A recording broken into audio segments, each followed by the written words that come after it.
Hello guys, welcome to my new vlog. आज चाहिँ म चाहिँ तपाईँहरूलाई चाहिँ यसो भेरी नगरपालिका वडा नम्बर 8 बुरुङ्गेमा रहेको टावर चाहिँ देखाउने छु। जसरी हुन्छ अब तपाईँहरूलाई देखाउँदै जानेछु। म चाहिँ एकदम आज चाहिँ भेरी नगरपालिका वडा नम्बर 8 मा रहेको नमस्तेको टावर बवाल टावर चाहिँ देखाउने छु तपाईँहरूलाई। भ्यू मजाले तपाईँहरूले देख्न सक्नुहुनेछ। हामी चाहिँ यहाँबाट हिँड्दैछौँ। सर अगाडि लाग्नु भएको छ, हामी चाहिँ पछाडि पछाडि छौँ। हस्नुपर्ने कुनै जरुरत नै छैन। त्यही पनि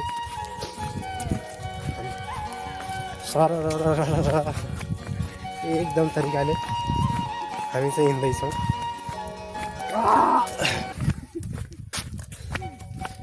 हामी हिँड्दै गर्दाखेरि आज चाहिँ हामीले चाहिँ भेरी नगरपालिका 8 मा रहेको टावरलाई चाहिँ देखाउनेछौँ। त्यहाँको वातावरण अहिलेको अवस्थामा कस्तो छ।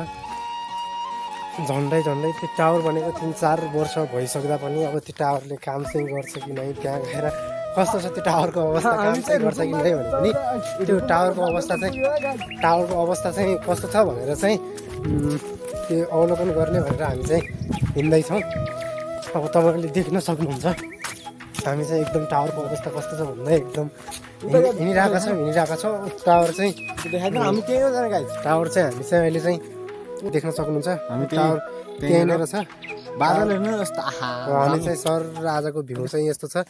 हेर्नु सर त्यहाँ चाहिँ हिउँ परेको थियो, हिउँ चाहिँ पग्लिसक्यो। सर र हामी जाने चाहिँ अहिले त्यही हो।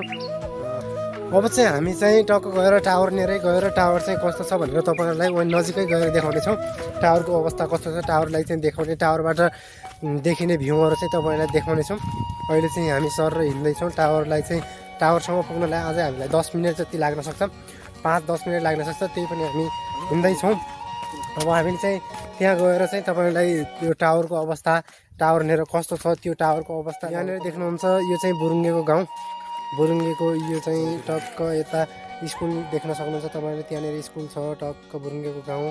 मध्य पहाडी लोकमार्ग सब देख्न सक्नुहुन्छ सर। र यहाँबाट चाहिँ यो ठाउँबाट देखिने चाहिँ यस्तो देखिन्छ। हेर्नुहोस् सर र बादल लागेको छ। जक्तिपुर हेर्न सक्नुहुन्छ। पारी जक्तिपुरदेखि लिएर सर यहाँबाट हेर्नुहोस्, त्यहाँदेखि लिएर त्यो पारी देखिन्छ कालाबुरदेखि लिएर चाहिँ। अब हामीले चाहिँ फाइनली हामी केही छिन लगाएर चाहिँ हामी एकदम अब पुगिसकेका छौँ। अब थोरै छ टावरमा चाहिँ पुगिसकेका छौँ। त्यहाँ गएर त्यहाँनिर कस्तो छ त्यो माथि चढ्न मिल्छ कि नै, माथि चढ्न त मिल्दैन होला। त्यही पनि सर हामी चाहिँ अब त्यो टावरको वरिपरि सब हेर्नेछौँ, त्यहाँनिर देखाउनेछौँ। सर र हामी चाहिँ यहाँबाट लागिसकेका छौँ। टावर चाहिँ अब झन्डै 20 मिटरको दूरीमा मात्रै छ टावर। तपाईँले टावर चाहिँ देख्न सक्नुहुन्छ। यहीँनिर छ टावर। सर र हामी चाहिँ अब लागिसकेका छौँ टावर हेर्नलाई भनेर।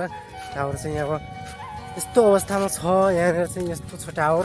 अब सर र हामी चाहिँ यो घरबाट हुँदै त्यो टावरनिर पुग्नेछौँ। त्यो टावर वरिपरि कस्तो छ त्यो चाहिँ हेर्नेछौँ। टावरलाई चाहिँ एकछिन अवलोकन गरेर त्यहाँनिर यताउता हेरेर त्यहाँबाट देखिने चाहिँ कसरी हेर्न सक्नुहुन्छ गाइस। हामी चाहिँ टावरनिर पुगिसकेका छौँ। टावरनिर आइसकेका छौँ। यहाँ चाहिँ सर र यस्तो छ घेराबार, टक्क घेराबार लगाएर यहाँनिर चाहिँ यस्तो व्यवस्था छ। यस्तो घेराबार छ, यस्तो अवस्थामा चाहिँ टावर छ।